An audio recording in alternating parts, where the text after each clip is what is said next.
The reason we need to increase black coaching in professional sports is because there aren't that many today. There are only 5 active black NBA coaches, those being Doc Rivers, Dwayne Casey, Nate McMillan, Alvin Gentry, and David Fizdale, and only 2 current black NFL coaches, those being Anthony Lynn with the San Diego Chargers and Mike Tomlin with the Pittsburgh Steelers. The reason that many black coaches aren't hired for positions is because they aren't even considered for positions. For example, Mike McCarthy, who was recently fired with the Green Bay Packers, was recently interviewed for 4 head coaching positions, while the 2009 AP Coach of the Year Marvin Lewis, who was recently fired from the Cincinnati Bengals, had not received a call from any NFL teams and is now working as an assistant coach at the collegiate level.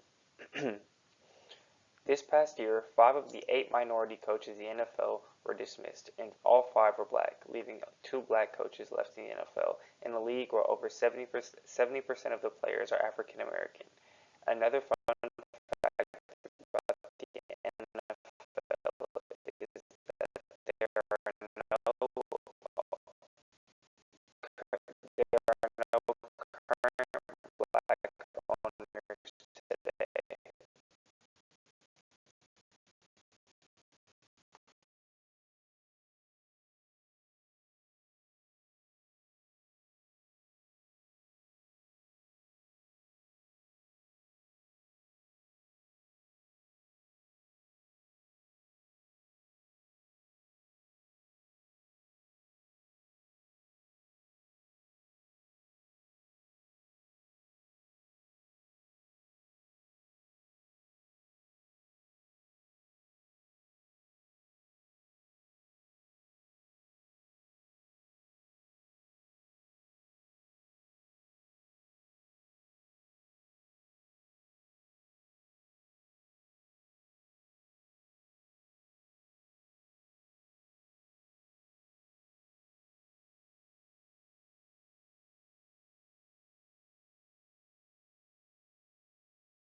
Equality is something that all black coaches are searching for.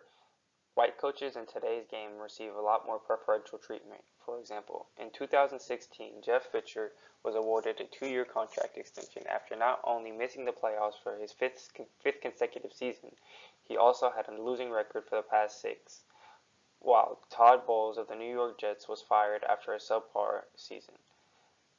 Equality is also important for the NFL for how they handled the Colin Kaepernick situation.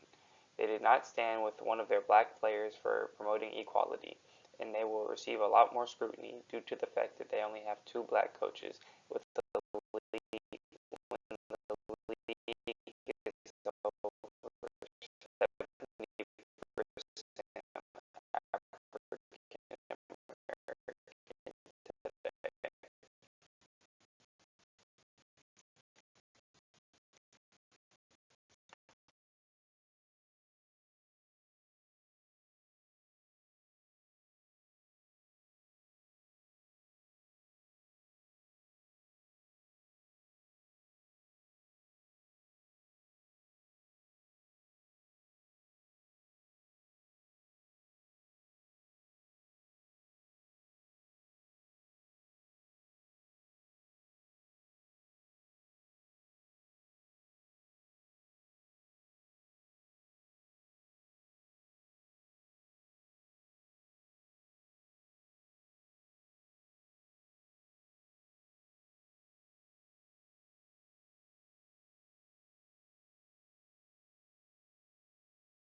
The Rooney Rule was established in 2003.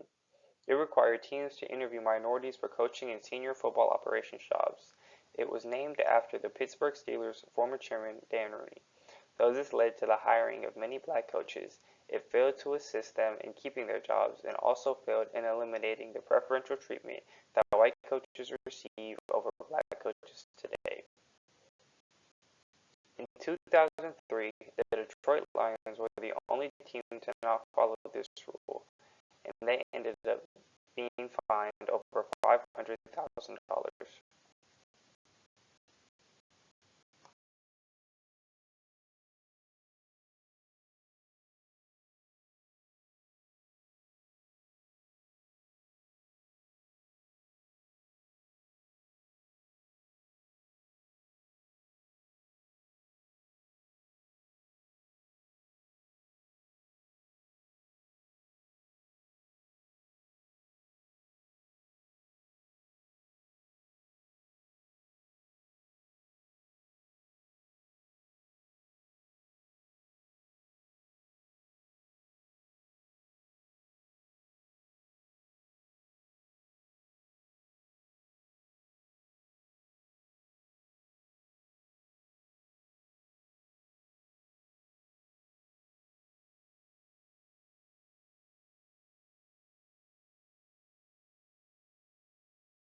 The first coach I'm going to be speaking about today is Marvin Lewis.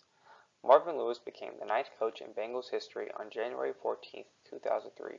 He was hired to replace Dick LeBeau, who was fired after the worst season in franchise history. Marvin Lewis had one job: to turn the Cincinnati Bengals into title contenders, and he did just that. In only his second year coaching, the Bengals posted an 11-5 record and made the playoffs for the first time in 15 years while capturing the AFC North title. However, their season did not end successfully as they eventually lost to the Super Bowl champions Pittsburgh Steelers.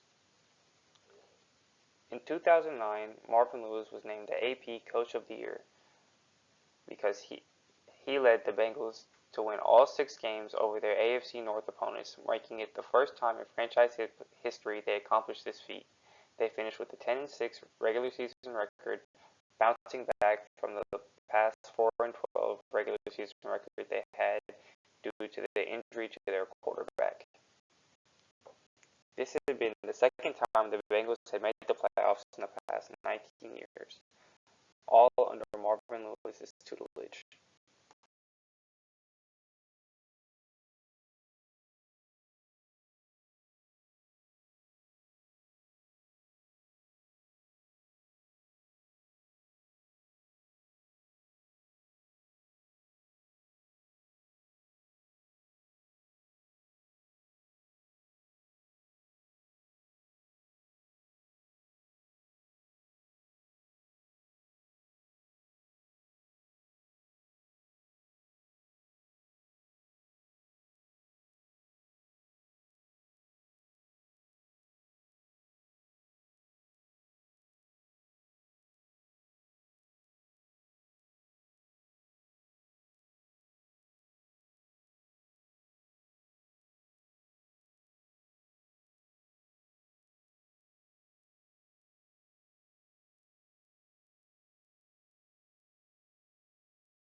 The next coach I'm going to be speaking about is Jim Caldwell.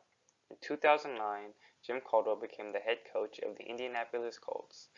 In his first year as head coach, he led the Indianapolis Colts to a league-best 14-2 with an outstanding 14 consecutive wins for his coaching debut. He has a 55% winning percentage, and as the coach of the Lions, he had led the team to their first playoff game in over 2 decades. As the head coach of the Lions, he had never finished worse than second in the division.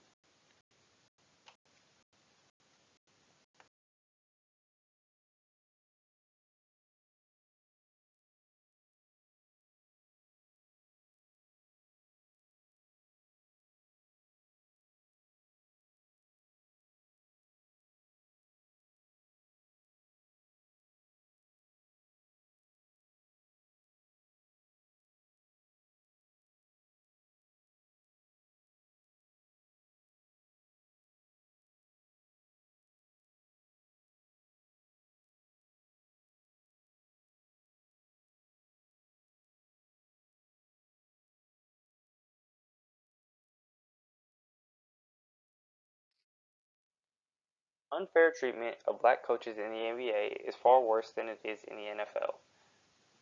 There are many qualified black coaching candidates who are unable to find a job due to the recent fad of young white coaches coming from the collegiate level. For example, Mark Jackson inherited a Warriors team that had made the playoffs once in only 17 years. When he was coaching, they had made the playoffs 2 out of the 3 years he coached. He is responsible for the growth, development, and success of the Warriors' Big Three of Klay Thompson, Stephen Curry, and Draymond Green.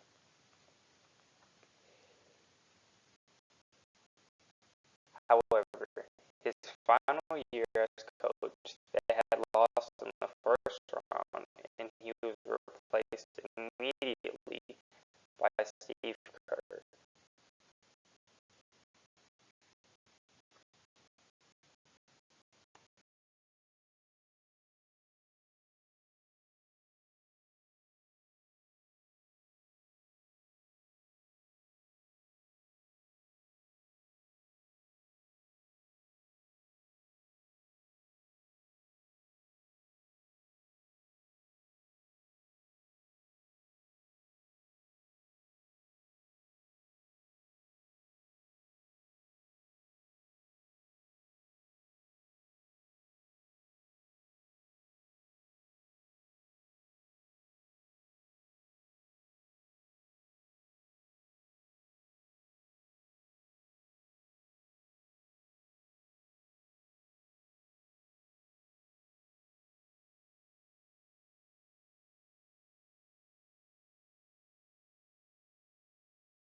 last coach I'm going to be speaking about today by far has the best resume out of any free agent coach available ever. Tyronn Lue has won an NBA championship his first year as a head coach for the Cleveland Cavaliers. He has coached the Cleveland Cavaliers to 3 straight conference finals. He is the 2016 ESPY Award winner for the Coach of the Year, and he was fired after losing his first 6 games in the 2018-2019 NBA season. This is extremely appalling because we see many white coaches in the game today are allowed to tank and do whatever it takes just so they can get a draft pick, while Tyronn Lue is having difficulty keeping a job after coaching the team to 3 straight NBA finals.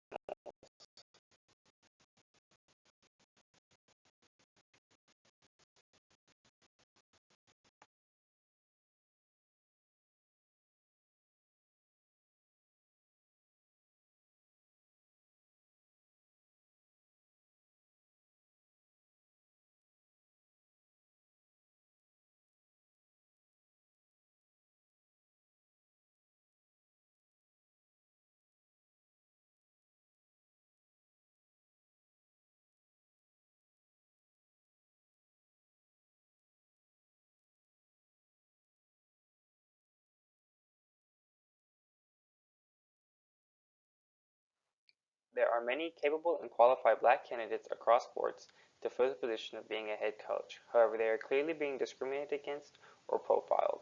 Many black coaches are unable to keep their jobs due to one losing season, while white coaches are able to lose for 3 or 4 seasons in order for draft picks, or they're able to lose for 3 or 4 seasons